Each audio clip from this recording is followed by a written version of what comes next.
Baik, pada kesempatan ini teman-teman sekalian kita akan melanjutkan bedah buku kita tentang masalah ambillah akidahmu.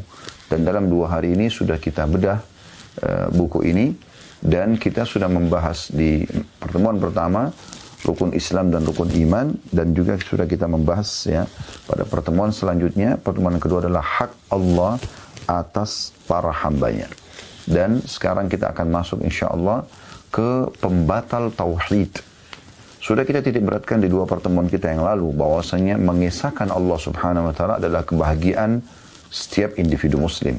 Karena dengan kalimat la ilaha illallah, la ma'budu bihaqqin illallah, tidak ada Tuhan yang berhak disembah, yang berarti tidak ada pemilik, penguasa, raja yang sebenarnya, yang menghidupkan, yang mematikan, dan mengatur seluruh yang ada di langit dan di bumi ini, dari hujan yang turun, pergantian siang malam, serta populasi makhluk, manusia, jin, hewan-hewan, tumbuh-tumbuhan. Demikian pula pengaturan ya, tatanan yang begitu rapi dari pergantian musim, semuanya ini kembali mengerucut kepada satu kata, yaitu la ilaha illallah, la ma'budu bihaqqin illallah.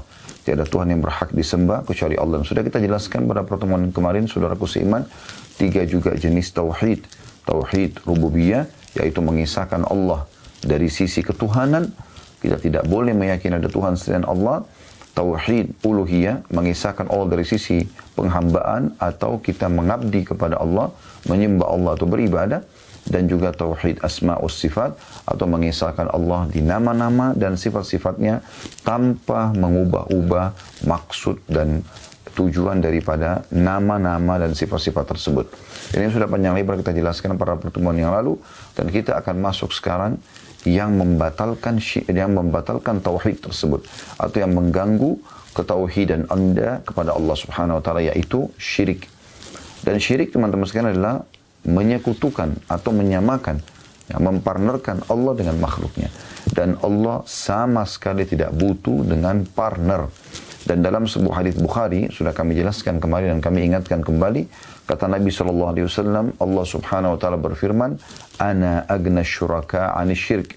Aku adalah yang paling berlepas diri, kata Allah Subhanahu wa taala, dari para partner-partner, dari sekutu-sekutu tersebut. Man asyraka ma'iyya ghairi taraktuhu wa syirkuh. Dan siapa yang menyekutukan aku dengan sesuatu, maka aku akan meninggalkan dia dengan sekutunya itu. Allah Subhanahu wa taala memerintahkan kita agar manja dan hanya bergantung kepadanya saja, dan tidak sama sekali menyembah dan mengabdi kepada selain Allah Subhanahu wa taala. Saya ingatkan kembali, ada 2 jalan di muka bumi ini. Jalan yang pertama adalah jalan yang benar, jalannya Allah Subhanahu wa taala, yang Anda diciptakan, Anda hidup dan menjalankan, ya, dan juga meninggal di atas kalimat la ilaha illallah.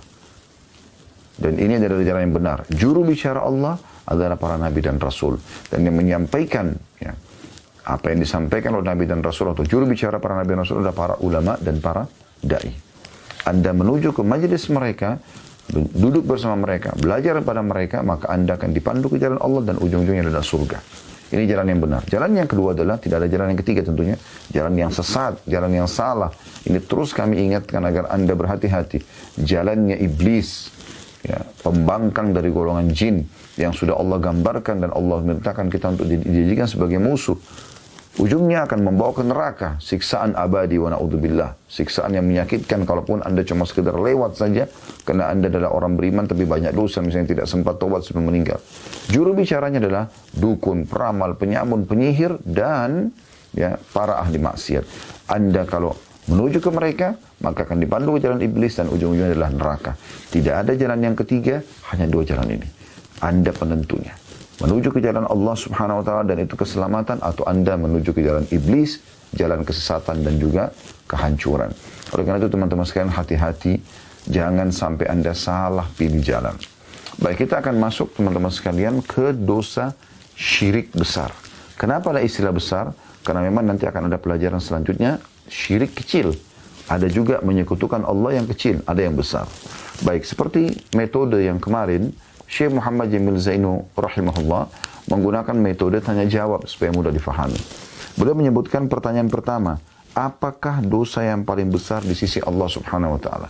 Yang Allah sangat murka dengan kesalahan tersebut. Tanpa menyamakan Allah dengan makhluknya, tapi kalau Anda kerja di satu perusahaan, kira-kira apa yang paling membuat pemilik perusahaan membenci Anda, bahkan mengeluarkan Anda seketika? Ya.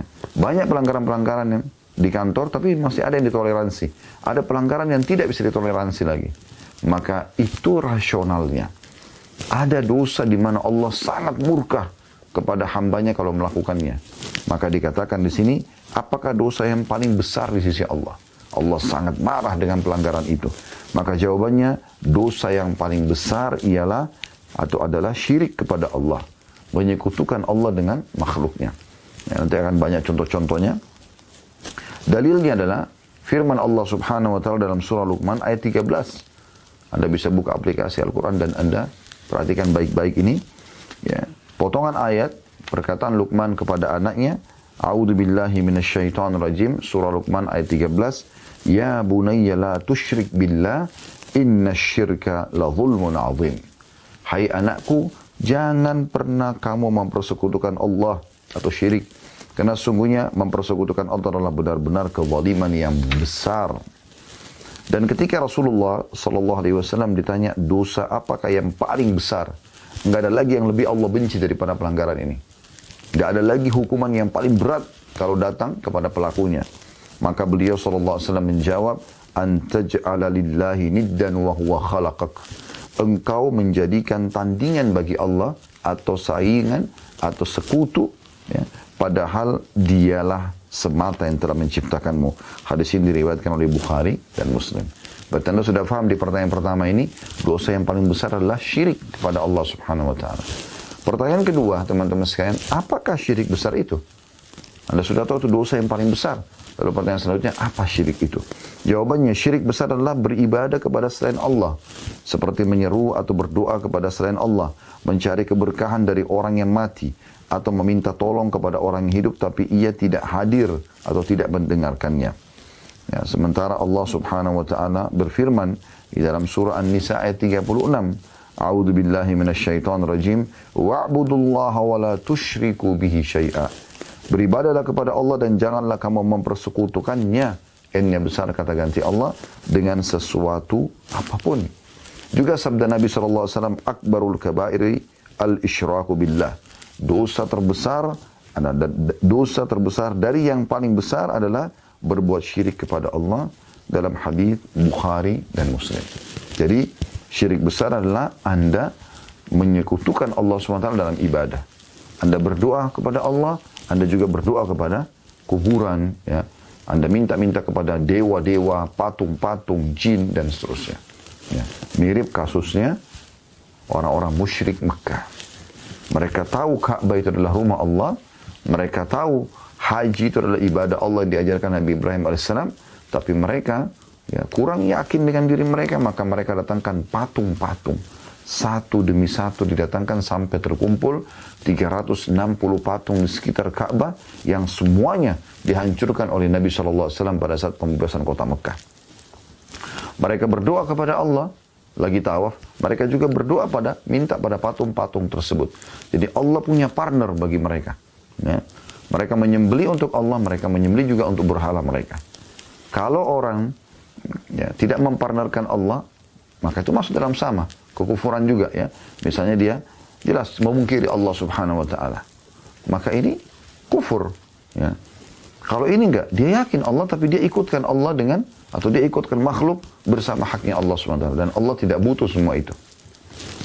Pertanyaan ketiga, apakah syirik itu ada di kalangan umat Islam saat ini? Maka jawaban beliau, ya ada. Dalilnya adalah firman Allah Ta'ala dalam surah Yusuf ayat 106. A'udzu billahi minasyaitonir rajim, wa ma yu'minu aktsaruhum billahi illa wa hum musyrikun. Dan sebagian besar dari mereka tidak beriman kepada Allah melainkan dalam keadaan mempersekutukan Allah dengan sesembahan-sesembahan yang lain. Allah bicara tentang umat ini. Mereka Muslim, tapi mereka melakukan syirik kepada Allah Subhanahu wa ta'ala. Ya. Juga sabda Nabi SAW, la taqumus sa'atu hatta talhaka qabailu min ummati bil musyrikina wa hatta ya'budul awthan. Hari kiamat tidak akan tiba sampai beberapa suku di antara umatku bergabung dengan orang-orang musyrik dan hingga mereka menyembah berhala yang disembah oleh orang-orang musyrik tersebut. Hadis riwayat Tirmidzi. Ya. Sekian puluh tahun, ya. Bahkan kita bisa bahasakan sudah masuk ke ratusan tahun, Jazirah Arab aman dari syirik. Jazirah Arab aman dari syirik. Tapi di waktu kita sekarang, ya, seperti di Imarat sekarang, ada patung. Bahkan dibukakan secara resmi tempat penyembahan orang-orang Hindu, orang Buddha. Bahkan ada di antara sebagian pejabat yang tersebar di medsos, mereka pun Muslim tapi mereka lewat dan sebagai bentuk penghormatan terhadap agama orang lain, maka dia pun menghormati patung-patung tersebut. Subhanallah. Patung ini sudah ditegur oleh Allah SWT dalam banyak ayat Al-Quran. Melalui lisan Nabi Ibrahim AS. Ibrahim AS mengatakan, Rabbi innahunna adlalna kathiran minan nas. Ya Allah, sungguhnya patung-patung ini banyak sekali menyesatkan manusia. Patung itu, dia yang buat, dia yang pahat, manusia maksudnya. Dia yang bentuk matanya, hidungnya, mulutnya, semau dia. Gitu. Gemuk kah, kurus kah, ya. Jelek kah muka patung itu. Ya. Kemudian dia yang warnai, dia yang pikul diletakkan di tempat yang dia ingin letakkan. Dia yang berikan nama, kemudian dia pun panggil-panggil patung tersebut. Mengatakan dan mengutuskan ini adalah dewa. Subhanallah. Apa yang patung itu lakukan? Bahkan kalau patung itu rusak, dia sendiri yang memperbaikinya. Perlu kita hubungkan di sini dengan kasus masuk Islamnya seorang sahabat namanya Amr bin Jamuh radhiyallahu anhu. Kalau Anda belum pernah dengar, maka dengarkan. Kalau Anda sudah dengar, maka sebagai ya, kembali mereview, mengingatkan. Ya, karena ilmu itu makin diulang-ulang, makin bagus gitu. Amr bin Jamuh adalah seorang sahabat Nabi, salah satu syuhada yang terbunuh di medan perang bersama dengan besannya, ya, atau iparnya ya. Salah satu kalau bukan besan, dia ipar, Abdullah bin Haram radhiyallahu anhum. Dua-duanya mati syahid di perang Uhud dan dikubur di satu kuburan oleh Nabi SAW. Nabi SAW perintahkan sahabat kubur di satu kuburan.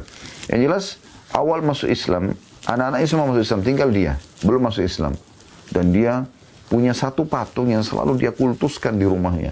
Tiap hari dibubuhi minyak wangi, tiap hari diletakkan bunga-bunga di sekitarnya, sesajen, dia minta-minta gitu. Maka anak-anaknya mendakwakan Islam tapi dia tidak mau. Maka yang terjadi, anak-anaknya lakukan sebuah hal yang dinukil dalam sejarah gitu kan. Yang membuat beliau masuk Islam radhiyallahu anhu. Yaitu anak-anaknya mengambil patungnya di malam hari pada saat dia tidur, kemudian dilempar di tempat pembuangan kotoran, mohon maaf, di sebelah rumahnya. Ya kalau kita mungkin WC sekarang ya, karena zaman dulu mereka tidak buat WC dalam rumah.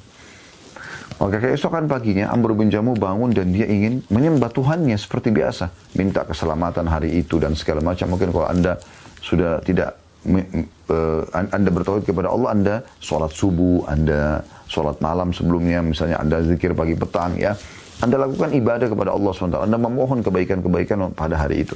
Maka mereka pun pada menyembah berhala melakukan itu. Mereka minta pada patung-patung mereka yang tidak bisa ngomong, tidak ada matanya, cuma ukiran, mulutnya juga cuma ukiran, tidak bisa ngomong, nggak ada lisannya, nggak ada rohnya, bahkan bisa dihancurkan gitu kan. Bisa diganti dengan patung-patung atau Tuhan-Tuhan yang mereka anggap di sini Tuhan-Tuhan. Yang bisa diganti dengan yang lainnya. Maka Amr bin Jamuh kaget mencari Tuhannya, tidak ada. Maka dia pun keliling rumah tidak temukan. Waktu dia keluar dari rumah dia kaget melihat Tuhannya ada di tempat kotoran.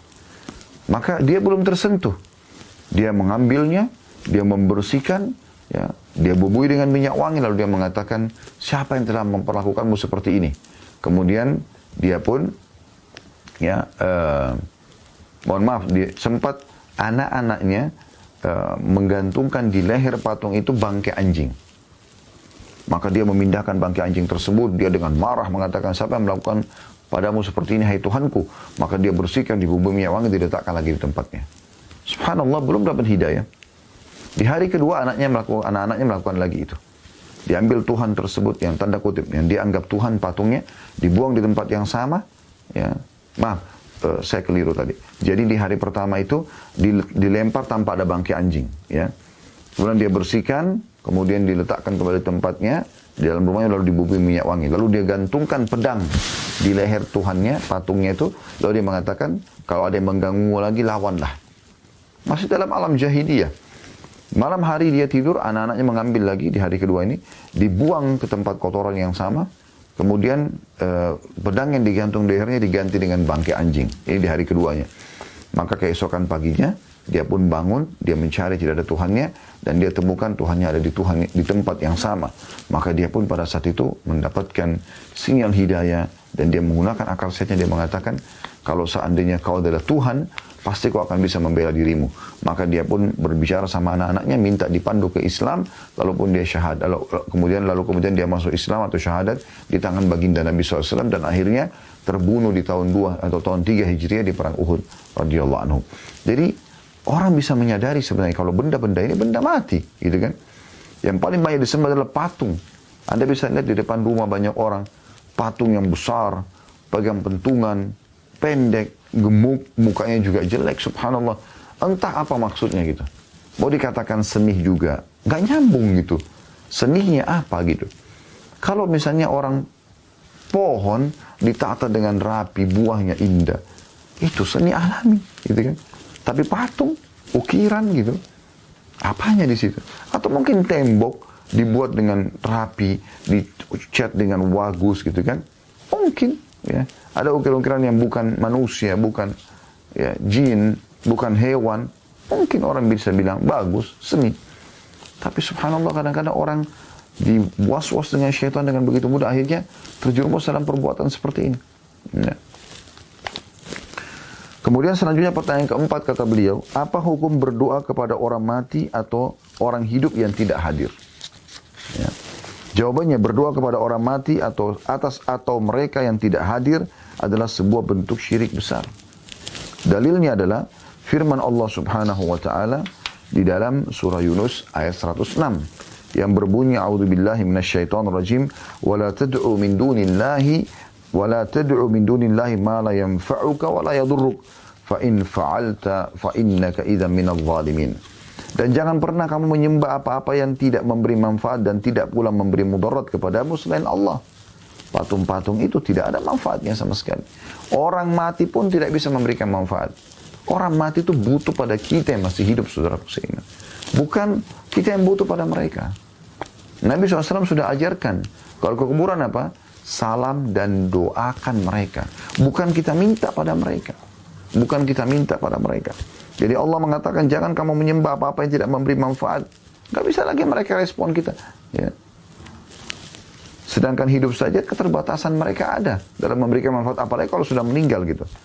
Dan tidak pula memberikan mudarat kepadamu selain Allah. Tidak ada mudaratnya. Mereka tidak akan memberikan mudarat kepada kita. Sebab jika kamu berbuat demikian, maka sungguhnya kamu kalau begitu termasuk orang-orang yang zalim atau melakukan dosa besar. Dan Nabi SAW bersabda, man mata wa huwa yad'u min dunillahi niddan dakhalan nar. Barang siapa yang mati sementara ia berdoa kepada selain Allah sebagai tandingan bagi Allah atau baginya, maka ia akan masuk neraka. Hadis ini diriwayatkan oleh Bukhari. Lalu bagaimana dengan orang hidup tapi tidak hadir? Misal contoh, ada seseorang yang bernama Fulan A misalnya, tidak hadir. Dia anggap gurunya, lalu dia mengatakan pada saat dia sakit, wahai guruku Fulan, tidak dengar orang itu, tolong sembuhkan saya. Gak ada hubungannya. Apa hubungannya sama sekali? Gak ada hubungannya sama sekali. Kenapa harus manggil makhluk yang tidak bisa dengar dia gitu? Kenapa nggak minta kepada zat yang maha mendengar Allah? Di sini dari kemarin ada hubungannya dengan bahasan kita. Bahasannya ada hubungannya dengan bahasan kita kemarin. Bagaimana memang seseorang harus berpikir dengan akal sehatnya kalau yang dia panggil harusnya Allah Subhanahu wa taala. Dan bagaimana para sahabat, ya, pada saat sendal mereka putus, mereka langsung berdoa kepada Allah. Pertanyaan kelima, apakah berdoa itu termasuk suatu bentuk ibadah? Minta sesuatu, memohon. Ya, doa adalah suatu bentuk ibadah. Sebagaimana Allah berfirman dalam surah Ghafir ayat 60. A'udzu billahi minasyaitonir rajim. Wa qala rabbukum ud'uni astajib lakum. Innal ladzina yastakbiruna an ibadati sayadkhuluna jahannama dakhirin. Dan Rabbmu berfirman, berdoalah kepadaku, niscaya akan kuperkenankan bagimu. Sesungguhnya orang-orang yang menyombongkan diri dari beribadah kepadaku, maksudnya berdoa, ya, akan masuk neraka jahanam dalam keadaan hina dan dina. Dan kata Nabi SAW, ad-du'a huwa ibadah. Doa itu adalah ibadah. Sebagaimana hadis riwayat Ahmad dan Tirmidzi. Beda doa dengan minta tolong. Orang minta tolong misalnya, tolong bantu ambilin saya gelas ini, ambilin saya makanan itu, tolong bantu saya modal. Itu beda. Itu masih alam manusia. Ya. Tetapi kalau orang masuk pada alam yang haknya Allah SWT. Anda ke dokter, bukan dokter yang menyembuhkan Anda. Semua resep dokter adalah, semoga lekas sembuh. Tidak ada, pasti sembuh. Tidak ada begitu. Akan dikeroyoki masa dia pada saat dia tidak bisa tidak orang atau pasien tidak sembuh atau dia tidak bisa menyembuhkan. Semua mengatakan semoga lekas sembuh. Karena banyak orang yang tidak langsung sembuh. Bahkan ada yang meninggal walaupun sudah berobat gitu kan. Banyak orang menggunakan jasa dokter-dokter profesional di bidangnya tapi meninggal juga. Percaya kekuatan sang pencipta Allah SWT. Dokter, obat hanya perantara penyebab Allah menyembuhkan Anda. Anda kalau berdoa mengatakan, ya Allah sembuhkan saya. Allah tidak akan lemparkan obat dari langit. Lalu bagaimana? Allah akan pandu Anda ke satu dokter yang pas. Dia menulis resep yang pas lalu Anda sembuh. Itu prosesinya. Ya. Sebagaimana Anda kalau kehabisan air, kering. Ya, kemarau yang panjang misalnya, peceklik, ya, maka Anda mohon kepada Allah SWT. Lalu sebabnya adalah Allah turunkan hujan dari langit, gitu kan? Jadi Allah memang sudah menciptakan ada sebuah sistem yang kita tidak bisa keluar dari sistem itu. Kita walaupun mohon ya Allah datangkan malam, maka tetap mengikuti sistem. Anda sekarang di pagi hari, nanti akan datang malam hari itu, dan seterusnya. Ya. Jadi tidak boleh dialihkan doa kepada selain Allah Subhanahu wa Ta'ala. Berapa banyak orang minta-minta begitu. Minta pada patung, minta pada kuburan. Ya. Sampai ingat perkataan kemarin yang saya sampaikan, perkataan Imam Nawawi rahimahullah. Beliau mengatakan, saya heran dengan orang yang minta-minta pada kuburan. Sementara dalam kuburan adalah manusia biasa seperti dia. Yang sudah jadi tulang belulang. Orang mati butuh pada kita. Kita yang mendoakan dan bukan kita yang meminta doa kepada mereka. Pertanyaan yang keenam. Ya. Apakah orang mati bisa mendengar doa? Wahai fulan, sembuhkan saya, wahai fulan, mudahkan rezeki saya, wahai fulan, dan begini dan begitu. Ya, di Indonesia, subhanallah, kuburan begitu dikultus. Ada sebagian kuburan datang, diminta-minta ya hampir setiap hari. Allahul Musta'an. Allah tempat kita, ya, meminta perlindungan. Sementara jawabannya tidak. Mereka tidak bisa mendengar doa-doa kita. Mereka tidak mendengarnya. Sebagaimana Allah SWT berfirman dalam surah An-Naml ayat 80. Anda buka ini di aplikasi Al-Quran Anda. Perhatikan baik-baik An-Naml ayat 80. A'udzu billahi minasyaitonir rajim. Innaka la tusmi'ul mauta. Sesungguhnya kamu tidak dapat menjadikan orang-orang yang mati mendengar. Demikian juga firman Allah SWT dalam surah Fatir ayat 22. Wa ma a'udzu billahi minasyaitonir rajim. Wa ma anta bimusmi'in man fil qubur. Dan kamu sekali-kali tidak sanggup menjadikan orang yang dalam kubur dapat mendengar. Mereka nggak bisa mendengar kita lagi.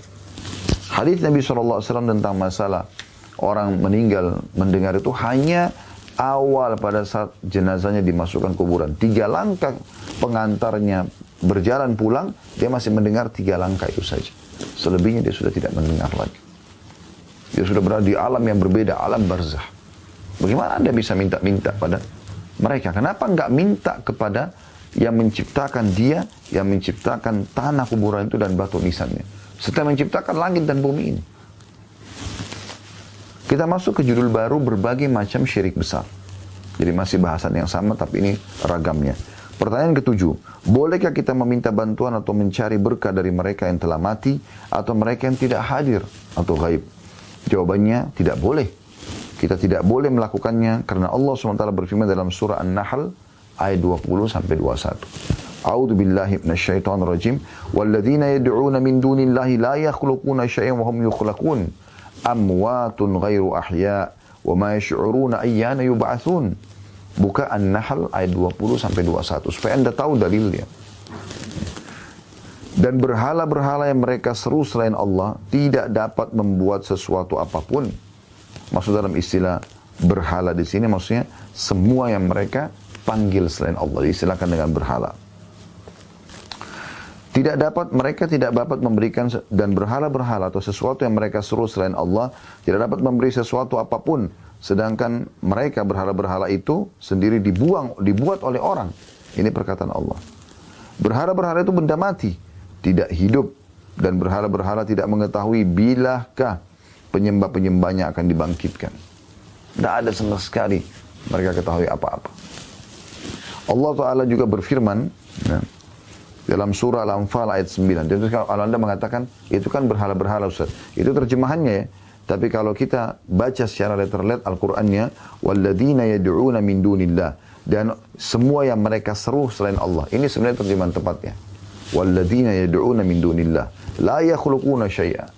Yang mereka seru semuanya selain Allah, mereka tidak bisa menciptakan apapun. Wahum yukhlaqun. Mereka sendiri sebenarnya diciptakan atau dibuat. Ya. Juga dalam firman Allah SWT dalam surah Al-Anfal ayat 9. Idh tastaghithuna rabbakum fastajaba lakum. Ingatlah ini tentang kisah Badr, perang Badr ya. Ketika kamu memohon pertolongan kepada Rabbmu, lalu diperkenankannya bagimu. Jadi Allah yang perkenankan, bukan orang mati. Belum pernah ada satu riwayat pun teman-teman sekalian, Nabi SAW mengatakan kepada para sahabat, ini loh kuburannya Nabi Yunus, ini loh kuburannya Nabi Shu'aib, ini loh kuburannya Nabi Musa, pergilah ke sana, ambillah tanahnya, taruhlah air, ambillah keberkahan, mintalah pada mereka karena mereka Nabi-Nabi Allah. Belum pernah, coba Anda cari satu riwayat pun, Anda tidak akan temukan. Lalu kenapa sekarang banyak orang yang sengaja mau mencari kuburan-kuburan Nabi-Nabi itu? Subhanallah, kami pernah ke Palestina dan mayoritas yang mereka anggap kuburan Nabi ini ada di sana, ya dinisbatkan di sana. Nabi Sulaiman, Nabi Daud, Nabi Yunus, ya. Dan itu ternyata subhanallah mereka istilahkan dengan maqam. Itu cuma prasasti, bukan kuburan. Saya tanya sendiri para penjaga tempat-tempat itu, ya. Apakah ini memang ada kuburannya?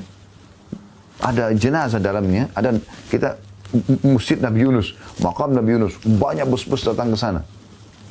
Pada saat saya tanya, mereka bilang tidak, nggak ada. Ini cuma prasasti saja. Lalu untuk apa dibuat gitu? Dibuat rekayasa kuburan tersebut dengan ukuran yang besar, dengan batu nisan yang besar, dengan kain yang warna hijau dengan tulisan berbagai macam. Ya. Dan pada saat dibuka orang dibiarkan minta-minta. Sudah jelas kebohongan ini. Ya. Bagaimana bisa gitu? Ya. Sampai kami di Uhud Tour pun buat program, kalau kami umrah plus Aqsa, kami tidak lagi mendatangi makam-makam itu. Di awal dulu pernah mendatangi, untuk saya cari tahu dulu. Setelah itu sudah tidak ada lagi. Karena memang orang Palestina sendiri, penduduk setempat pun mengatakan, ini tidak ada jenazahnya di dalam. Ini cuma prasasti. Gitu. Dan Nabi Muhammad SAW sendiri tidak pernah memerintahkan satu kali pun. Sampai pernah beliau waktu ditanya tentang kuburan Nabi Musa, beliau cuma mengatakan, di dekat Masjid Aqsa, ya, ukuran lemparan batu. Beliau tidak tentukan. Beliau mengatakan kalau seandainya saya ada di sana, saya tunjukkan kepada kalian. Tapi Nabi kan bisa saja perintahkan, ada kuburan Nabi Musa ya, ini, di sini, pergilah, ambillah, lakukanlah. Tidak ada sama sekali. Itu para nabi-nabi. Begitu juga apa yang terpraktekkan dalam kehidupan setelah beliau meninggal sallallahu alaihi wasallam. Kemarin kami sudah jelaskan, semua nabi-nabi kalau meninggal dikubur di tempat mereka meninggal. Maka Nabi Muhammad SAW dikubur di kamarnya Aisyah radhiyallahu anha. Puluhan tahun Aisyah hidup radhiyallahu anha di masa Abu Bakar, masa Umar, masa Uthman, masa Ali, masa Muawiyah. 5 raja dalam Islam. Puluhan tahun setelah itu baru beliau meninggal radhiyallahu anha. Ya. Dan ini ranjang beliau, itu kuburan Nabi SAW. Belum pernah ada satu riwayat. Anda coba datangkan riwayat kalau ada. Aisyah mengatakan, wahai muslimin, ini kuburan Nabi, ambillah tanahnya. Wahai muslimin, taruhlah air kalian supaya bisa berkah. Wahai muslimin, mintalah kepada kuburan Nabi kalian ini. Tidak pernah. Dan tidak ada satupun sahabat yang menukil itu. Mereka sangat faham kalau Nabi SAW melarang itu. Mereka datang mengucapkan salam dan mereka membacakan salawat kepada Nabi SAW, lalu mereka pergi. Itu yang maksimal mereka kerjakan. Kalau itu kuburan nabi-nabi, bagaimana dengan kuburan orang lain gitu? Ya. Begitu juga belum pernah dinukil dari Nabi SAW, beliau memerintahkan para sahabat di depan mata. Ada syuhada Badr, ada syuhada Uhud, sahabat-sahabat yang mulia. Ya, ada 70 orang yang wafat, 60-70 orang yang wafat di perang Badr, ada juga 70 orang yang wafat di perang Uhud. Kuburan mereka masih ada. Hamzah, Sayyid Syuhada, paman Nabi SAW radhiyallahu anhu. Tidak pernah Nabi mengatakan, ini kuburan paman saya Hamzah, ambil tanahnya, taruh air, dan seterusnya. Seperti banyak orang lakukan. Allahul Musta'an. Allah tempat kita minta tolong. Wahai saudaraku, jalankan syariat Allah SWT sesuai dengan perintah Nabi SAW, maka Anda akan aman.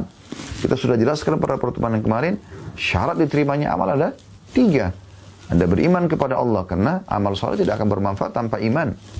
Kemudian yang kedua, ikhlas karena Allah, tulus, tidak syirik, ya, tidak kena riak dan pamer. Dan yang ketiga, mutaba'atun Nabi SAW, mengikuti Nabi SAW, contohi beliau. Ya, kuburan Baqi, kuburan para sahabat, mayoritas sahabat di dekat masjid Nabi SAW. Belum pernah ada satu riwayat pun Nabi dan juga para sahabat. Begitu juga dengan tabi'in, tabi'in yang datang mengambil tanah mereka, yang sengaja mengkultuskan kuburan mereka. Umum mereka datang ziarah, mengucapkan salam, kemudian mereka mendoakan lalu pergi. Itu yang disunnahkan. Itu harus kita jaga, kita wariskan turun-temurun, bukan malah kita biarkan kesyirikan terjadi. Akhirnya minta-minta pada kuburan tersebut, dan ini berbahaya sekali. Selanjutnya teman-teman sekalian, ya, Nabi SAW, ya, tadi saya ulangi dulu,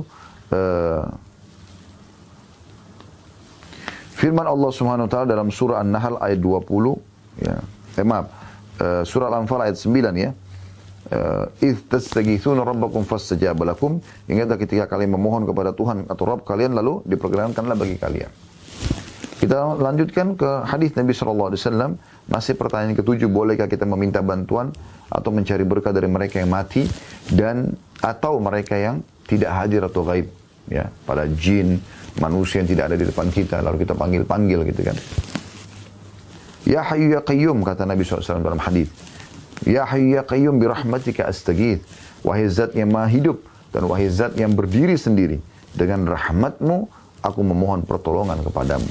Hadis ini diriwayatkan oleh Tirmidzi dan dihasankan oleh Syekh Albani. Gitu. Pertanyaan ke-8, apakah diperbolehkan memohon pertolongan kepada selain Allah? Pertanyaannya, jawabannya tidak. Hal itu tidak diperbolehkan. Dalilnya adalah firman Allah Subhanahu Wa Taala dalam surah Al-Fatihah ayat 5. A'udzu billahi minasyaitonir rajim. Iyyaka na'budu wa iyyaka nasta'in. Hanya kepadamu kami beribadah dan hanya kepadamu kami meminta pertolongan. Ini komitmen kita, ya. Iyyaka na'budu, hanya kepadamu kami menyembah ya Allah. Semua ketundukan kami hanya kepadamu. Wa iyyaka nasta'in, dan hanya kepadamu kami minta tolong. Di sini pertolongan yang manusia tidak bisa, seperti misalnya minta kesembuhan, minta keturunan, ya. Minta rezeki, enggak ada di tangan manusia ini. Beda dengan Anda cuma minta tolong dalam kasar, minta diambil gelas, minta dibeliin sesuatu, itu manusiawi, ya. Tapi kalau sudah hak Allah SWT tidak mungkin itu. Ya. Dan Nabi SAW mewasiatkan kepada sahabat yang mulia, Abdullah bin Abbas radhiyallahu anhuma, "Idza sa'alta fas'alillah wa idza ista'anta fasta'in billah." Bila kamu meminta, hanya mintalah kepada Allah, dan bila kamu minta pertolongan, maka mintalah pertolongan kepada Allah saja. Hadis ini hasan sahih, diriwayatkan oleh Tirmidzi. Ya, ini sudah pernah kami sampaikan di beberapa pengajian yang lain contoh ini, tapi saya ingatkan kembali. Dinukil ada seorang salafus saleh dari kalangan dulu, yang generasi awal tabi'in. Dia miskin, kehidupannya dalam keseharian dia hanya mengandalkan pendapatan harian. Ya. Maka satu waktu dia pulang ke rumah di malam hari, seperti biasa istri anak sudah menunggu, mungkin ada rezeki hari itu yang mereka bisa makan. Lalu dia tidak bawa apa-apa. Kata istrinya, mana hari ini bekal kita? Kata dia, seharian saya cari, pekerjaan tidak dapat. Tidak ada gitu. Maka istri bilang, tapi saya sama anak-anak belum makan sama sekali. Kata dia, baiklah saya coba ikhtiar habis ini. Tapi sudah malam ini, ya. Mungkin sekarang kita sudah di atas jam 10-11 malam dia pulang ke rumah. Dari pagi belum makan. Gitu. Maka dia bilang, saya keluar dari rumah, saya tidak tahu harus kemana. Di malam hari zaman dulu bukan kayak kita sekarang. Sekarang mungkin masih ada warung-warung kopi di pinggir jalan yang buka, ya. Bahkan ada yang buka sampai subuh, Masya Allah, di sebagian tempat. Mungkin dia bisa melamar kerja di situ, buat teh, kopi, misal. Nggak ada sama sekali itu. Orang zaman dulu tuh kalau sudah menjelang maghrib, udah semua pasar tutup, ya. Karena gelap. Mereka cuma andalin obor di zaman itu. Ringkas cerita, dia keluar, dia sudah tidak tahu harus kemana. Dia lihat ada masjid dekat rumahnya, dia ke masjid tersebut. Lalu kemudian dia wudhu, dia sholat. Dia mohon kepada Allah Subhanahu Wa Taala agar diberikan rezeki. Dia kembali kepada Allah. Subhanallah, di malam itu raja penguasa wilayah itu gelisah, nggak bisa tidur. Dia sempat tidur sejenak, mimpi tentang kematian, tentang alam barzah, tentang neraka. Dia ketakutan. Lalu dia kaget bangun, lalu dia segera mengambil beberapa kantong harta dia, dinar emas, untuk dia sedekahkan. Lalu dia bilang, pada malam ini ya Allah, aku akan sedekah menebus dosa-dosaku yang lalu. Tolong mudahkan aku untuk bersedekah. Dan sebagai bentuk kepatuhan padamu, aku akan keluar tanpa pengawal, dan juga ya, aku akan biarkan tali kekangan kuda ini jalan. Kemudian tadi kudanya tersebut jalan. Ini ringkas ceritanya seperti itu. Kuda itu subhanallah mampir di masjid yang ada tadi orang miskin. Lalu dia lihat, kenapa kuda ini mampir di masjid? Dia turun, kemudian dia masuk dalam masjid, dia dengar ada suara orang sedang mengeluh, menangis, memohon kepada Allah. Sudah dekatkan, dia dengar permasalahannya. Ya Allah, sesungguhnya sudah seharian anak istriku tidak makan. Aku tidak tahu lagi harus kemana. La haula wa la quwata illa billah. Tidak ada dan kekuatan kecuali milik Allah. Bantulah aku ya Allah. Dia mohon terus kepada Allah subhanahu wa ta'ala. Namun, ya, tidak ada, dia masih menunggu gitu. Ya. Maka orang yang raja ini mendengar. Dia biarkan orang tersebut yang berdoa sampai selesai dengan doanya. Setelah selesai, maka si raja ini mengatakan, saya sudah dengarkan doa kamu. Dan saya adalah salah satu penguasa, saya penguasa di wilayah ini. Saya raja. Dan saya ingin bersedekah. Saya mohon kepada Allah agar ditunjukkan orang yang paling tepat, dan kuda saya terarah ke masjid ini dan saya temukan kamu. Maka ambillah kantong-kantong dinar ini. Dan perlu kamu tahu, sebagai bentuk sedekah karena Allah, dan perlu kamu tahu kalau kamu butuh apa-apa, karena Allah pandu saya bertemu dengan kamu, setiap saat kamu bisa minta. Maka orang miskin ini karena punya keimanan dan ilmu, perhatikan apa yang dia bilang. Dan ini dinukil, ya turun-temurun kisah ini yang luar biasa gitu. Dia mengatakan, kalaupun saya punya hajat wahai Tuhan, maka saya akan minta bukan kepada Anda, tapi kepada Allah yang telah mengutus Anda datang kepada saya. Ini ibrah, pelajaran yang sangat mahal teman-teman sekalian. Minta kepada Allah, Allah akan gerakkan makhluknya untuk memenuhi hajat Anda. Ya. Tapi kalau Anda minta pada makhluk, Allah akan biarkan Anda dengan makhluk tersebut. Jadi makanya sebelum ke dokter, mohon dulu kepada Allah. Agar Allah berikan kesembuhan. Nanti Allah mudahkan dokter tersebut cocok buat Anda dalam memeriksa diagnosa penyakit Anda. Dan juga resep yang diberikan akan mudah menjadi penyebab Anda sembuh. Tapi bukan teman-teman sebaliknya seperti sebagian orang. Dia ke dokter, semua pada tidak mentok, sudah tidak bisa lagi menyembuhkan dia. Lalu kemudian dia baru sholat tahajud. Makanya dalam Islam kita dianjurkan sebelum aktivitas berdoa. Sebelum makan, sebelum minum, sebelum pakai baju, sebelum biologis, sebelum keluar rumah, sebelum masuk kamar mandi, sebelum tidur. Kita disuruh baca doa dulu. Sesudahnya ada lagi doa atau kita bersyukur kepada Allah SWT. Jadi kita sebelum aktivitas, kita libatkan dulu Allah SWT dalam kehidupan kita. Pertanyaan ke-9, bolehkah kita minta pertolongan kepada orang yang hidup? Jawabannya iya. Kita dibolehkan meminta pertolongan dari mereka yang hidup dalam hal-hal yang mereka mampu melakukannya, yang manusiawi. Ya, minta tolong diambilin baju, minta tolong diberikan pekerjaan, minta tolong dicarikan jodoh, itu tidak ada masalah. Sesuai dengan firman Allah SWT dalam surah Al-Maidah ayat 2, A'udzu billahi minasyaitonir rajim, potongan ayat ini ya, wa ta'awanu 'alal birri wat taqwa. Saling dukung-mendukung, saling tolong-menolonglah dalam mengerjakan kebajikan dan ketakwaan. Juga Nabi SAW bersabda, Wallahu fi aunil abdi ma kana al-abdu fi auni akhi. Allah senantiasa menolong seorang hamba selama hamba tersebut menolong saudaranya, dalam hadis riwayat Muslim. Tapi ingat, ini pada hal-hal yang umum Allah izinkan. Tapi kalau sudah hak Allah, sembuhkan penyakit, minta rezeki, minta keturunan, ya, ini tidak boleh kepada makhluk. Hanya minta kepada Allah Subhanahu wa ta'ala. Tadi juga tidak boleh selain minta panggil-panggil orang mati, Anda juga minta jemput nama orang tidak ada di tempat Anda. Ya. Ada sebut-sebut panggil. Ini semua tidak dibolehkan. Pertanyaan ke-10, apakah diperbolehkan bernazar kepada selain Allah? Anda sudah tahu nazar ya. Kalau sembuh penyakit saya akan puasa 3 hari misalnya. Apakah boleh bernazar kepada selain Allah? Jawabannya tidak boleh. Kalau itu tidak diperbolehkan. Allah SWT berfirman dalam surah Al-Imran ayat 35. A'udzu billahi minasyaitonir rajim, potongan ayat, Rabbi inni nadartu laka ma fi batni muharrara. Ya Rabbku, sungguhnya aku menazarkan kepada engkau anak yang ada dalam kandunganku agar menjadi hamba yang soleh dan berkhidmat di Baitul Maqdis. Ini doanya ibunya Maryam alaihissalam. Waktu dia hamil Maryam, dia berdoa agar anak di perutnya ini ya Allah subhanahu wa ta'ala jadikan sebagai orang yang saleh dan berkhidmah kepada Baitul Maqdis. Ya. Juga Nabi SAW bersabda, "Man nadhara an yuti'a Allah falyuti'hu, wa man nadhara an ya'si fala ya'si." Barang siapa yang bernadar ingin mentaati Allah, kalau saya sembuh saya mau puasa 3 hari misalnya, ya. Atau kalau anak saya berhasil lulus diterima kerja atau kuliah, maka saya akan bersedekah sekian misalnya. Maka itu ia harus mentaatinya. Kalau Allah SWT penuhi, maka dia harus menjalankan. Dan barang siapa yang bernadar untuk bermaksiat kepada Allah, ya, kalau saya sukses dia berhasil, saya akan habisin 2 botol khamar misalnya. Atau saya akan berzina dengan sekian perempuan. Dia bernadar seperti itu, maka jangan dia bermaksiat kepada Allah. Jangan dia lakukan nadar tersebut. Hadis ini diriwayatkan oleh Bukhari. Pertanyaan ke-11, apakah diperbolehkan menyembelih kurban untuk selain Allah? Untuk patung, untuk kuburan, untuk gua, untuk dewa, ya. Penjaga laut lah, penjaga gunung lah, semua ini khurafat. Ya. Yang benar adalah Allah SWT pemiliknya dan pengawasnya, serta Allah menugaskan para malaikat.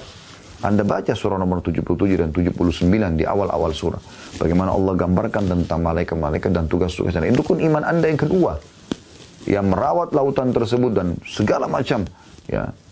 Ombaknya, ketenangan airnya kalau lagi tidak ada ombak, jumlah populasi hewan dalamnya, kedalamannya, batu-batunya, pasirnya, semua malaikat yang menjalankan perawatan terhadap di muka bumi ini.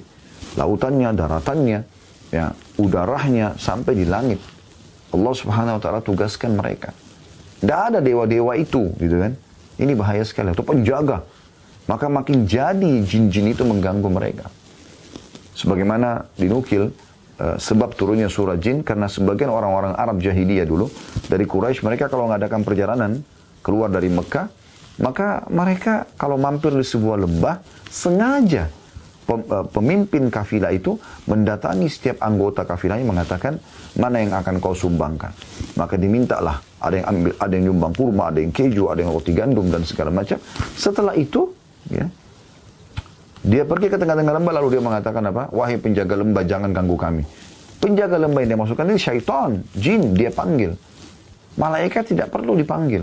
Dan mereka malaikat yang mengurus padang pasir tersebut, gunung-gunung tersebut, semuanya itu malaikat yang jaga. Bukankah waktu Nabi SAW ditolak dakwanya di kota Taif, Nabi SAW mengatakan datang Jibril, aku mendengar suara dari langit dan Jibril datang dan bersamanya satu malaikat lagi. Kata Jibril, hai Muhammad, Allah telah mendengar doamu. Ya. Dan pada saat ditolak oleh orang Mekah, orang Taif, beliau mengeluh kepada Allah, bagaimana ini kira-kira solusinya gitu. Ya. Maka Jibril mengatakan, hai Muhammad, ini ada malaikat yang khusus mengurus gunung-gunung di muka bumi ini. Dia memang yang bertugas. Kalau seandainya engkau mau, perintahkan saja sama dia. Maka gunung-gunung di antara 2 kota ini, Mekah sama Taif, semua disatukan, hancur kedua kota ini. Dan dakwamu menyebar. Atau kau bersabar, dakwamu juga akan menyebar. Maka kata Nabi SAW, aku bersabar. Semoga dari keturunan mereka, lahir orang-orang yang beriman kepada Allah. Gitu kan? Maka lahir benar. Dari Abu Jahal ada Ikrimah. Dari Al-As bin Wa'il, lahir Amr bin As. Gitu kan? Dari Al-Walid Ibn Mughirah lahir Khalid bin Walid. Orang-orang yang anak-anaknya hanya beriman kepada Allah SWT. Dari Umayyah bin Khalaf lahir Safwan yang masuk Islam. Begitu juga di kota Taif keluar seorang perawi hadis yang masyhur, Abu Hurairah radhiyallahu anhu. Namanya Abdurrahman bin Sakhar. Tidak ada yang muslimin tidak kenal nama ini. Karena perawi hadis paling banyak dari kalangan sahabat, baik laki-laki ataupun perempuan gitu kan. Nah, ini orang yang luar biasa. Maka seperti itu. Kita kembali ke riwayat tadi. Maka yang terjadi, Allah SWT mengatakan pada saat pemimpin kafilah itu mengatakan, ini wahai penjaga lembah, ya, inilah setengah bekal kami. Allah mengatakan, fazaduhum rahaqa. Maka syaitan yang ada di sekitar lembah itu makin mengerjai mereka. Jin-jin ini di bawah manusia, teman-teman sekalian. Terbukti, ya, walaupun sama-sama kita ditugaskan ibadah. Semua nabi dan rasul dari 120.000 nabi, diantaranya 313 rasul yang wajib kita imani dan kita ketahui namanya adalah 25 nabi dan rasul. Tidak ada satupun dari jin. Nabi Muhammad SAW tidak pernah pakai jasa mereka, walaupun jin muslim. Dari mana hujah Anda mengatakan, oh boleh orang punya khadam dari jin muslim? Subhanallah. Ada nggak contoh dari manusia terbaik, ya, Nabi Muhammad SAW? Pernah Anda dengar riwayat Nabi mengatakan, ini khadam saya bernama Fulan, maka kalian semua harus punya khadam dari jin? Anda pernah dengar khadamnya Abu Bakar, Umar, Uthman, Ali, Talha, Zubair, ya, Sa'ad bin Abi Waqqas, Sa'id bin Zaid, Abdurrahman bin Auf, Abu Ubaidah bin Jarrah, 10 orang dijamin masuk surga? Pernah dengar khadamnya istri-istri Nabi yang mulia, Aisyah, Hafsah, Sofiyah, ya, Ummu Salamah, Zainab, ya, Juwairiyah, ya. Anda pernah dengar mereka punya khadam? Manusia-manusia mulia semua ini. Anda pernah dengar khadamnya para sahabiat Nabi, Nusaybah binti Ka'ab, ya, Sofiyah binti Abdul Muttalib, dan banyak yang lainnya, Ummu Sulaim radhiyallahu anhunna ajma'in? Nggak akan Anda dengar. Lalu bagaimana Anda bisa mengatakan, oh nggak apa-apa, ini kan jin muslim? Terus subhanallah, apa Anda lebih baik daripada Nabi dan juga para sahabat? Pernah nggak Anda dengar riwayat Nabi mengatakan, ini loh jin-jin saudara kalian dari jin yang membantu kita di perang Badr, di perang Uhud, di perang Khandaq atau Ahzab, di perang Fath Makkah, pembebasan kota Makkah, di perang Tabuk, perang Hunain, nggak akan. Bani Mustalik, perang Khaybar. Nah, pernah Anda dengarkan? Coba Anda cari dalam buku-buku sirah. Anda tidak akan temukan itu, teman-teman sekalian. Lalu dari mana orang-orang ini berhujjah gitu? Subhanallah. Kenapa harus membuat sesuatu yang baru dalam agama ini? Yang ada, Nabi SAW mengatakan, bangunlah setiap kali pasukan sudah siap berperang, menuju ke surga Tuhan kalian. Sudah terbunuh, mati syahid. Telah datang pertolongan dari Allah, dari malaikat, bukan jin. Allah yang datangkan mereka. Gitu. Baik teman-teman sekalian, ya. Selanjutnya, pertanyaan ke-11. Apakah diperbolehkan menyembelih kurban untuk selain Allah? Jawabannya tidak. Hal itu tidak diperbolehkan, dalilnya adalah firman Allah SWT dalam surah Al-Kautsar ayat 2. A'udzu billahi minasyaitonir rajim, fasholli lirabbika wanhar. Dan dirikanlah salat karena Tuhanmu dan berkurbanlah untuknya. Kenapa kita singgung kurban sini? Karena umumnya semua dukun-dukun, ya, peramal, penyihir suka dengan kurban-kurban. Karena iblis mau apa yang dikerjakan orang beriman kepada Allah juga dikerjakan untuk dia. Mohon berdoa juga mohon pada dia. Menyembelih untuk Allah, kita ada Idul Adha, ada akikah, menyembelih juga untuk iblis.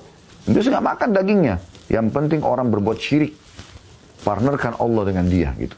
Ya, sehingga akhirnya orang banyak menyembelih ayam lah, ya, kelinci lah, kambing lah, sapi lah, ya, lalu dibuang di tempat-tempat yang gelap, lereng-lereng gunung. Yang penting syirik kepada Allah. Subhanallah. Allah mengatakan itu tidak boleh.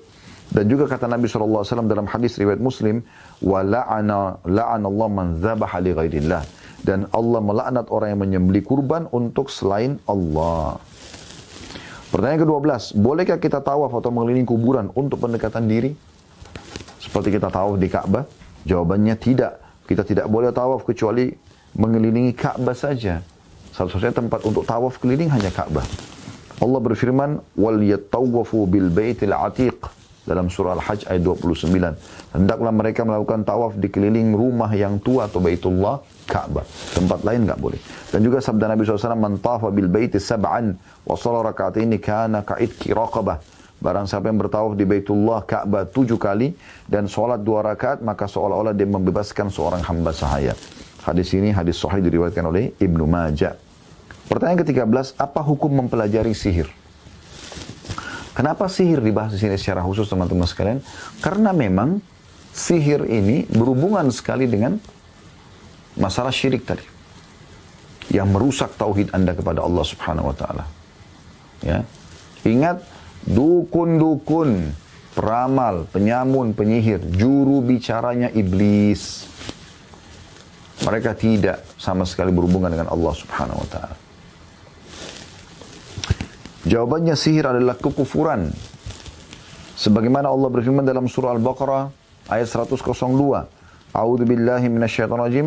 Potongan ayat, walakinna syayatina kafaru yu'allimuna an-nasa as-sihra. Syaitan-syaitan yang kafir mengerjakan sihir, mereka mengajarkan sihir kepada manusia. Jadi yang mengerjakan sihir kafir kepada Allah SWT. Juga sabda Nabi SAW, ijtanibus sab'al mubiqat. Jauhilah 7 dosa yang membinasakan. 2 dosa yang pertama dari 7 ini adalah asyirku billah, syirik kepada Allah yang sedang kita bahas ini. Datang setelahnya was-sihar, dan sihir. Sihir.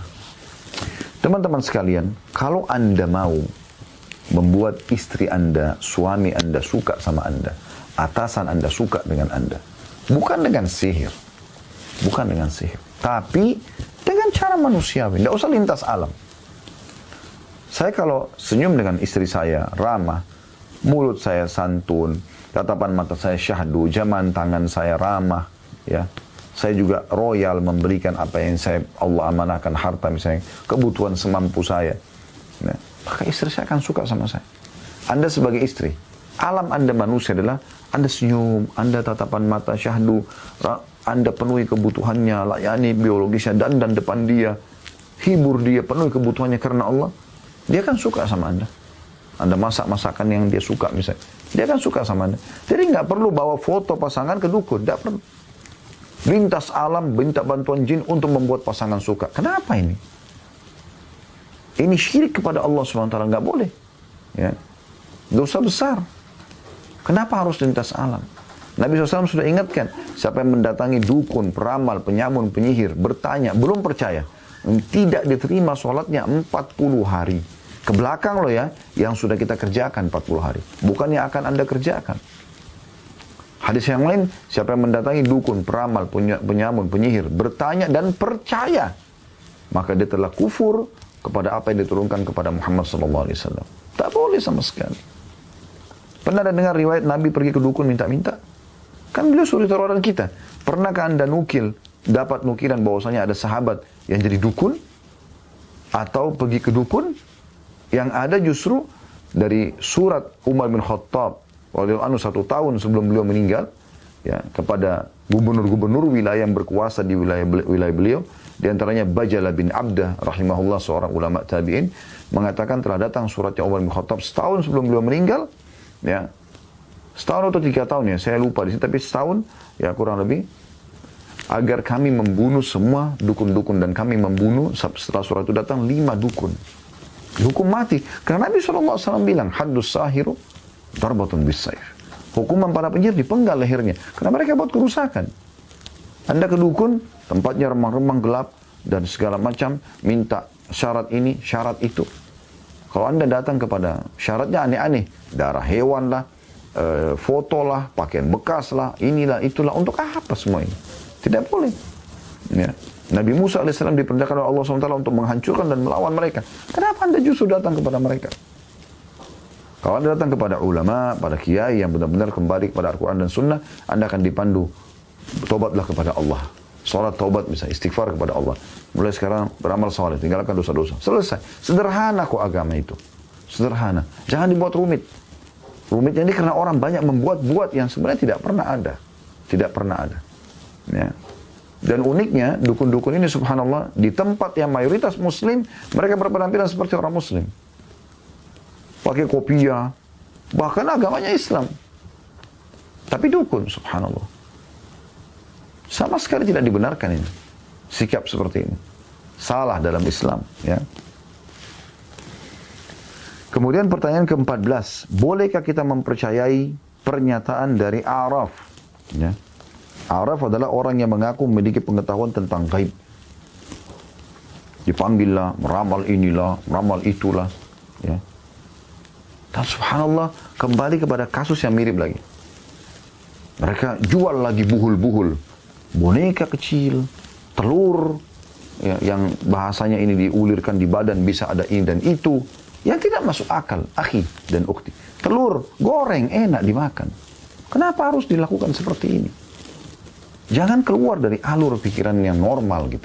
Ini bahaya sekali.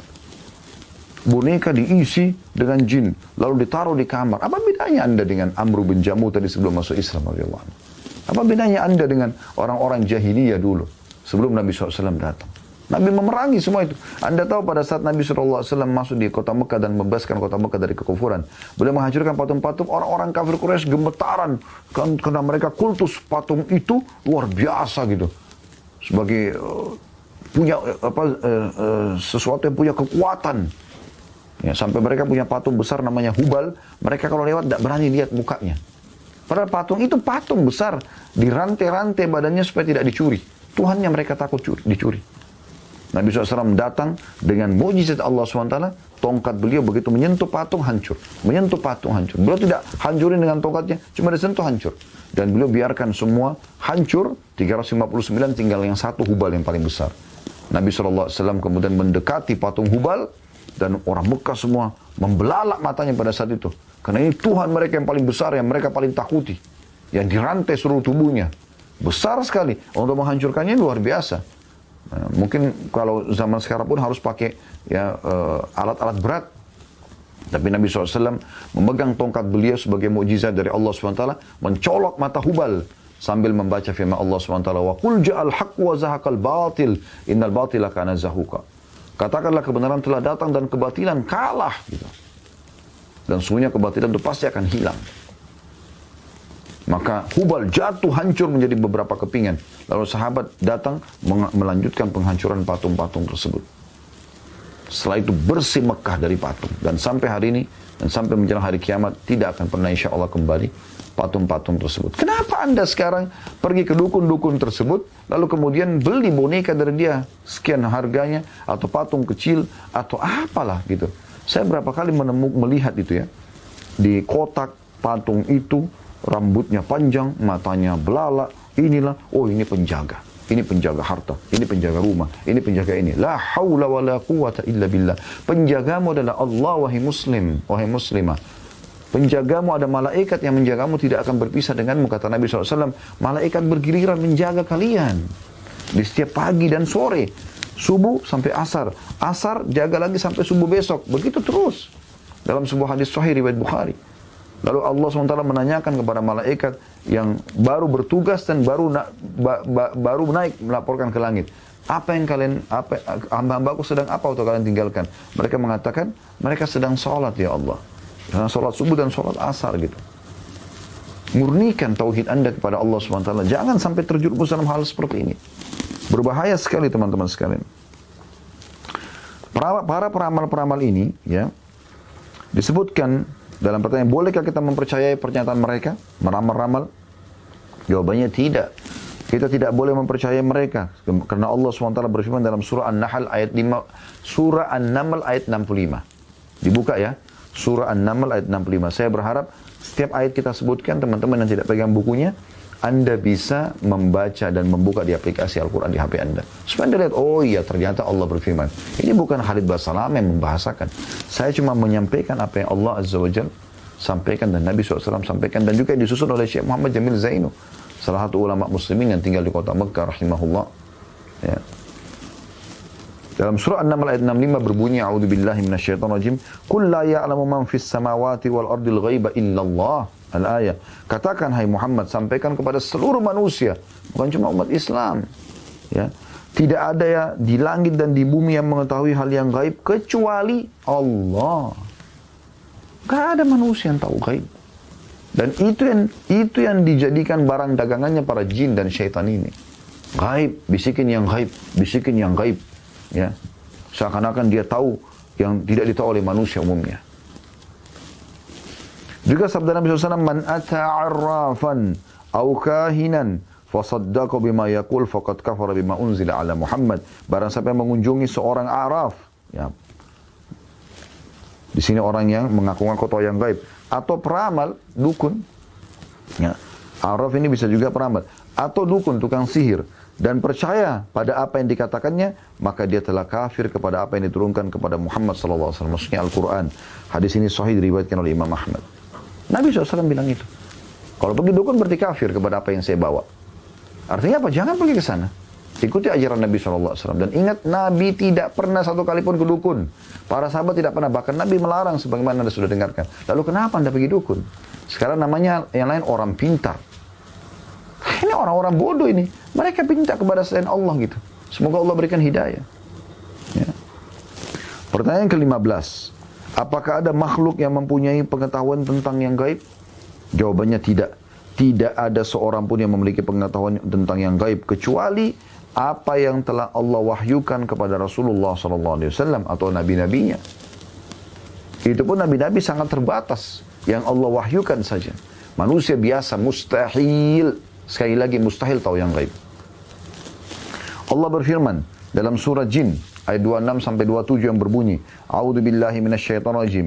Alimul ghaibi fala yudhhiru ala ghaibihi ahada illa man irtada bir rasul. Al-ayah. Dialah, dianya besar kata ganti Allah, yang mengetahui yang gaib. Ya. Maka dia Allah tidak memperlihatkan kepada seorang pun tentang hal gaib itu. Kecuali kepada Rasul yang diridhoinya. Yang memang Allah pilih mereka. Hanya Rasul. Selain Rasulullah SAW, selain Nabi-Nabi, mustahil. Juga sabda Nabi SAW, La ya'lamul ghaiba illallah. Ini sabda Nabi SAW. Tidak ada yang mengetahui perkara yang gaib kecuali Allah. Hadis ini Hasan diriwayatkan oleh Tabarani. Ya. Jadi nggak boleh kita percaya hal-hal gaib ini. Banyak ayat Al-Quran. Kata Nabi SAW, Allah SWT, Nabi Muhammad SAW juga menyebutkan dan menuliskan dalam Al-Quran. Walau kuntu a'lamul ghaib lastakthartu minal khair wa ma massani as-su'. Kata Nabi SAW, Allah menyuruh dalam Al-Quran, kalau seandainya aku tahu yang gaib, maka aku akan terus mengejar yang bermanfaat dan tidak akan menimpa sesuatu yang berbahaya bagiku. Berapa kali dinukil, ada beberapa sahabat bertanya tentang sebuah hukum, Nabi Muhammad SAW diam. Nunggu wahyu datang menginformasikan. Itu untuk Nabi. Itu untuk Nabi, bukan untuk orang biasa. Ini bersemedi di tempatnya, minta panggil-panggil yang gaib, ya dikerjain lah sama setan-setan itu. Subhanallah, ada hadis yang perlu saya ingatkan kembali teman-teman sekalian, bahwasanya pernah di masa Nabi SAW lewat meteor. Lalu Nabi SAW tanya para sahabat, apa yang kalian katakan di masa jahiliyah? Nabi bilang ini masa sebelum Islam nih. Jadi jangan sekarang muslim kembali ke masa jahiliyah itu. Kata Nabi, apa yang kalian bilang? Pada saat dulu di masa jahiliyah, kalau lihat begini, mereka mengatakan, kami yakin ini ada orang, satu tokoh masyarakat, satu tokoh manusia yang baru lahir atau meninggal dunia. Kata Nabi SAW, bukan begitu. Sungguhnya kalau Allah menentukan satu keputusan, maka malaikat pemikul arsy bertasbih. Lalu kemudian seluruh malaikat di langit 7 lapis pun bertasbih. Lalu malaikat-malaikat ini bertanya pada pemikul arsy, pengurus singgasananya Allah. Ada 8 malaikat. Apa keputusan Tuhan kita? Lalu kemudian mereka menyampaikan apa yang Allah putuskan. Ya. Jadi malaikat di langit pun tidak faham itu, tidak tahu apa yang gaib. Mereka tidak tahu. Kemudian setelah itu para jin, setan-setan ini bersusun. Nabi SAW kasih gambaran telapak tangan beliau menumpuk satu sama yang sampai ke langit untuk mencuri informasi. Dan mereka temukan di langit itu ada malaikat-malaikat yang menyiapkan panah-panah api. Yang panah itu, anak panahnya itu dari bintang-bintang. Dan itulah meteor yang kalian lihat itu serpihan dari panahan malaikat untuk setan-setan. Banyak di antara mereka yang terbakar. Ada juga yang di antara mereka sempat lolos lalu membisikkan ke teman-teman mereka dari para dukun dan peramal, penyihir ini. Ya. Dan ketahuilah kata Nabi SAW, mereka membebuhi dengan 100 kedustaan. Apapun yang tepat, hujan di sana misalnya, ada si fulan mati, itu kena informasi dari langit. Bukan karena mereka tahu yang gaib. Ini penipuan masyarakat, penipuan manusia yang mereka lakukan. Berhenti pergi ke mereka. Lalu Ustaz, kalau saya sakit, saya punya masalah, bersedekah, kasih anak yatim, bangun masjid. Kata Nabi SAW, Da'u mardakum bis sadaqah. Obati orang yang sakit dan terkadang dengan bersedekah. Memohon doa, berikhtiar secara manusiawi. Dokter-dokter sekarang sudah canggih. Anda ke dokter, bukan ke dukun-dukun ini. Ini perlu digarisbawahi karena betul-betul merajalela gitu. Pertanyaan ke-16, apakah diperbolehkan memakai jimat seperti benang, gelang, atau kalung dengan keyakinan bahwa benda tersebut memiliki khasiat untuk menolak bala? Jawabannya tidak. Hal itu tidak diperbolehkan. Karena Allah SWT berfirman dalam surah Al-An'am ayat 17, A'udzu billahi minasyaitonir rajim, wa yamsaskallahu bidurrin fala kashifa lahu illa hu. Al-ayah. Al-An'am ayat 17. Saya minta sekali lagi teman-teman buka aplikasi Al-Qur'annya ya. Dan jika Allah menimpakan suatu kemudaratan kepadamu, maka tidak ada yang dapat menghilangkannya melainkan Dia sendiri. Hanya Allah, mohon kepada Allah saja. Dan juga sabda Nabi SAW, "Ama innaha la taziduka illa wahnan, imbidha anka, fa innaka law mitta wa hiya 'alaika ma aflahta abada." Jadi ini perkataan Nabi SAW kepada seorang sahabat yang sempat pakai gelang kuningan gitu. Waktu Nabi tanya untuk apa, dia mengatakan untuk tolak bala ya Rasulullah. Ya, penyakit dan segala macam. Kata Nabi SAW, jimat itu tidak akan menambahkan kepadamu kecuali kelemahan. Ya. Buang semua itu, jangan pakai apapun di badanmu. Susuk lah, apalah, berhenti semua itu. Nggak perlu. Allah sudah ciptakan Anda sempurna, nggak perlu semua itu. Jangan ditipu dengan para dukun-dukun ini. Jimat itu tidak akan menambah kepadamu kecuali kelemahan. Jauhkan ia darimu. Sahabat ini disuruh buang gelang itu. Karena jika engkau mati sementara engkau masih memakainya, maka engkau tidak akan pernah beruntung selamanya. Artinya engkau akan dihukum sama Allah dengan itu. Juga ada hadis Nabi SAW, "Man 'allaka tamimatan faqad asyrak." Siapa yang menempelkan atau memasang jimat, maka dia telah syirik kepada Allah. Apakah itu bentuk kertas-kertas, kerang-kerang, kalung, gelang, apalah segala macam ini. Gak ada, bersihkan rumah Anda, bersihkan diri Anda dari semua itu. Mulai detik ini teman-teman taubat kepada Allah, buang semua itu. Anda kembali kepada Allah, hidup Anda akan sangat tenang. Banyak pengakuan teman-teman yang sudah hijrah, hanya mereka mengatakan luar biasa tenangnya ya. Setelah kita ikutin, ternyata agama itu mudah. Dan kita tidak butuh semua seperti ini. Puluhan juta, ratusan juta, bahkan miliaran uang habis kepada dukun-dukun yang menipu manusia ini. La haula wa la quwata illa billah. Pertanyaan ke-17. Bolehkah kita memakai manik-manik, kerang, dan sejenisnya sebagai pelindung dari al-ain, penyakit mata panas ya. Di sebagian wilayah di muka bumi ini mereka lakukan itu ya. Karena ada orang kalau hatinya biasa suka iri, matanya bisa jadi panas. Kata Nabi SAW, "Inna lil aini lahaq." Mata panas itu benar ada. Bahkan kata beliau, mayoritas umatku meninggal justru karena ain. Dan hati-hati dari ain dalam sabda Nabi SAW yang lain. Karena dia bisa membuat manusia masuk ke kuburan dan unta masuk ke kuali. Ya memang ada itu. Cara pengobatannya ada. Setiap kali ada pujian kita bilang Masya Allah, Tabarakallah. Kalau terlanjur kena, ini sebelum kena ya. Kalau terlanjur kena, Anda ruqyah syariah. Ya. Baca ayat-ayat yang sudah diajarkan Nabi SAW dan juga ya yang doa-doa yang diajarkan dinukil dari Nabi SAW dari ayat-ayat Al-Quran dan juga dari doa-doa yang dan beliau ajarkan. Dan kami sudah bagikan khusus bagi jemaah Uhud yang berangkat dengan kami ini ada buku ruqyah syariah kecil ya. Itu Anda coba baca. Ada bagian setengahnya kalau nggak salah pengobatan sihir dan bagiannya juga pengobatan dari ain. Nah, ada sebagian orang supaya tidak kena ain ini mereka gantung kerang-kerang ya. Jawabannya tidak boleh kita melakukan itu. Karena Allah SWT berfirman, masih ayat yang sama tadi Al-An'am ayat 17. Sama dengan di pertanyaan yang ke-16 tadi ya. Dalilnya sama, wa in yamsaskallahu bidurin fala kashifa lahu illahu. Al-ayah. Dan jika Allah menimpakan satu kemudaratan kepadamu, maka tidak ada yang dapat menghilangkannya melainkan Dia sendiri. Allah saja. Dan Nabi SAW bersabda, "Man 'allaka tamimatan faqad asyrak." Barang siapa yang memakai jimat, maka sungguh dia telah syirik. Hadis ini sahih riwayat Imam Ahmad. Dan apa yang dukun-dukun berikan? Jimat. Nabi bilang, jimat yang gantung di badannya, yang bawa ke rumahnya, taruh di mobilnya, taruh di tasnya, syirik kepada Allah. Dan ingat, syirik ini adalah dosa paling besar di sisi Allah. Pertanyaan ke-18, apa hukumnya beramal dengan aturan dan undang-undang yang bertentangan dengan Islam? Jawabannya, bertindak berdasarkan undang-undang yang bertentangan dengan Islam adalah kekufuran jika pelakunya meyakini bahwa ia diizinkan untuk melakukannya atau ia meyakini keharusannya. Ya. Allah SWT berfirman dalam surah Al-Maidah 44, potongan ayat, "Man lam yahkum bima anzalallah fa ulaika humul kafirun." Barang siapa tidak berhukum dengan apa yang telah diturunkan Allah, maka mereka adalah orang-orang yang kafir. Dan Nabi SAW bersabda, "Wa ma lam tahkum a'immatuhum bi kitabillahi wa yatakhayyaru mimma anzalallahu illa ja'alallahu ba'sahum bainahum." Ketika para pemimpin mereka tidak menjalankan pemerintahan berdasarkan kitabullah Al-Quran dan tidak pula memilih dari apa yang telah Allah turunkan, maka Allah akan menjadikan persengketaan di antara mereka. Hadis ini riwayat Ibnu Majah dan dihasankan oleh Syekh Albani. Tentu ini pertanyaan nomor 18 ya diselipkan oleh Pak Syekh Muhammad Jamil Zainu di antara bahasan syirik ya. Namun di sini teman-teman sekalian perlu kita garis bawah ya. yang dimaksud sini adalah ada orang yang memungkiri hukum Allah. Maka ini bisa sampai pada tingkat kekufuran. Tidak ada sholat itu. Tidak perlu ini dan itu. Ya. Semua hukum Allah ditolak. Maka itu jelas kekufuran. Tapi bagi orang yang belum melaksanakannya, tapi dia tahu itu adalah kebenaran, dia tidak pungkiri, maka ini masuk dalam bab lain. Bukan masalah ini. Gitu ya. Kemudian pertanyaan ke-19. Apa yang harus kita lakukan jika syaitan menggoda kita untuk menjawab pertanyaan siapakah yang menciptakan Allah? Jadi ada saat-saat teman-teman sekalian di mana syaitan akan membisikkan kita. Siapa yang menciptakan kamu? Siapa yang menciptakan langit? Siapa yang menciptakan lautan? Terus begitu sampai terakhir ada pertanyaan siapa yang menciptakan Allah.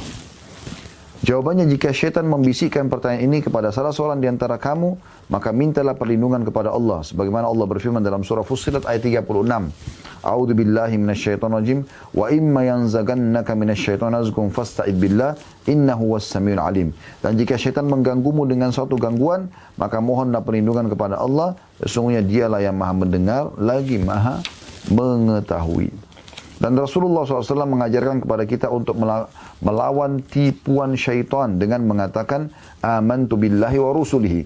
Allahu ahad, Allahu samad, lam yalid wa lam yulad wa lam yakul lahu kufuwan ahad. Aku beriman kepada Allah dan Rasul-Rasulnya. Allah adalah Maha Esa. Allah adalah tempat bergantung. Dia tidak beranak dan tidak diperanakkan. Dan tidak ada seorang pun yang setara dengannya. Lalu ia meludah ke arah kirinya 3 kali sambil memohon perlindungan kepada Allah dari syaitan. Jika hal ini dilakukan, maka godaan syaitan akan lenyap dan menyebabkan iblis terusir darinya. Hadis ini diriwayatkan ya, oleh Bukhari, Muslim, Ahmad dan juga Abu Daud. Ya. Jadi ini tentang masalah kalau ada pertanyaan syaitan yang datang. Kenapa ada sahabat datang mengatakan, ya Rasulullah, sampai pada muncul pertanyaan seperti ini, siapa yang menciptakan Allah? Maka kata Nabi SAW, kalau datang kepada bisikan itu, katakan amantu billah, aku beriman kepada Allah, wa rusulihi, dan semua rasul-rasul utusannya. Allahu ahad, Allahu itu Esa, Allahu samad, Allah yang bergantung semua segala sesuatu kepadanya. Lam yalid wa lam yulad, tidak beranak dan tidak beranakkan. Wa lam yakul lahu kufuwan ahad, dan tidak butuh pada siapapun atau tidak setara dengan siapapun. Gitu kan. Nah ini kita ucapkan lalu kita meniup ke sebelah kiri 3 kali. Ya, bukan meludah besar ya, tapi meniup. Sebagaimana juga kita sudah jelaskan pada pertemuan kemarin. Pertanyaan ke-20, apa saja bahaya syirik besar? Jawabannya, syirik besar menyebabkan seseorang mendapatkan hukuman yang kekal di api neraka. Ya, kalau dia meninggal tidak sempat bertaubat ya. Sebagaimana Allah Subhanahu wa taala berfirman dalam surah Al-Maidah ayat 72, potongan ayat berbunyi, A'udzu billahi minasyaitonir rajim, innahu may yusyrik billahi faqad haramallahu 'alal jannata wa ma'wahu an-nar wa ma lidh-dhalimin min ansar. Sesungguhnya orang yang mempersekutukan sesuatu dengan Allah, maka pasti Allah akan mengharamkan baginya surga dan tempatnya ialah neraka. Tidak ada bagi orang-orang zalim itu seorang penolong pun. Juga sabda Nabi SAW, "Man laki Allah yusyriku bihi syai'an dakhalan nar." Barang siapa yang meninggal dunia bertemu dengan Allah sementara ia menyekutukan Allah dengan sesuatu, maka ia akan masuk neraka. Hadis riwayat Imam Muslim. Pertanyaan terakhir, pertanyaan ke-21 teman-teman sekalian adalah, apakah amalan perbuatan orang yang melakukan syirik bermanfaat baginya? Maka misalnya dia sholat tapi dia juga syirik. Nah, dia juga jadi dukun misalnya tadi. Dia juga menyembelih kepada selain Allah SWT. Apakah amal-amal solehnya semua bermanfaat? Maka jawabannya tidak. Amal perbuatannya tidak bermanfaat baginya sebagaimana Allah SWT berfirman dalam surah Al-An'am ayat 88. Buka ini teman-teman sekalian. Al-An'am ayat 88. Potongan ayatnya, A'udzu billahi minasyaitonir rajim, walau asyraku lahabita anhum ma kanu ya'malun. Seandainya mereka mempersekutukan Allah, niscaya lenyaplah dari mereka amalan yang telah mereka kerjakan.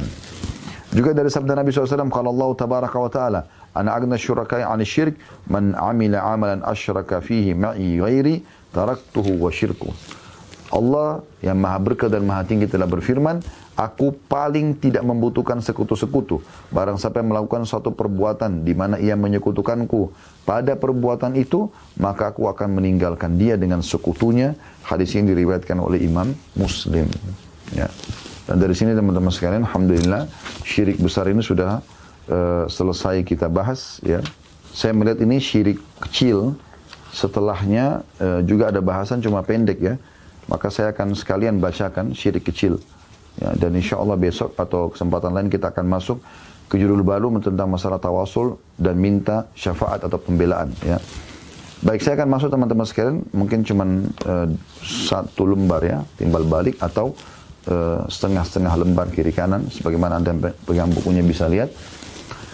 Syirik kecil, syirik yang kedua. Ya. Ada pertanyaannya yang pertama, apakah syirik kecil itu? Jawabannya syirik kecil adalah riya. Dan riya artinya melakukan perbuatan baik untuk dilihat oleh orang lain, bukan karena Allah. Allah Ta'ala berfirman ya, dalam surah Al-Kahfi ayat 10, A'udzu billahi minasyaitonir rajim, potongan ayat, "Faman kana yarju liqa'a rabbih falyamal amalan shalihan wa la yusyrik bi ibadati rabbi ahada." Barang siapa yang mengharapkan perjumpaan dengan Rabb-nya, nanti di akhirat ketemu Allah dan masuk surga, maka hendaklah ia mengerjakan amal soleh dan janganlah ia mempersekutukan seorang pun dalam beribadat kepada Tuhannya. Jangan dia partnerkan Allah dengan makhluknya. Tapi di sini maksudnya dia sholat, tapi dia memperindah untuk makhluk. Dia sedekah untuk dipuji oleh makhluk. Itu yang dimaksud dengan syirik kecil. Dan Nabi SAW bersabda, Inna akhwafa ma akhafu alaikumus syirkul asghar. Sesungguhnya hal yang paling aku khawatirkan dari kalian adalah syirik kecil. Maksudnya riya. Hadis ini sahih diriwayatkan oleh Imam Ahmad. Termasuk bentuk syirik kecil adalah perbuatan seseorang atau perkataan seorang mengatakan kalau bukan karena Allah dan si fulan. Ya. Misalnya dia selamat nih, tidak jadi ditabrak.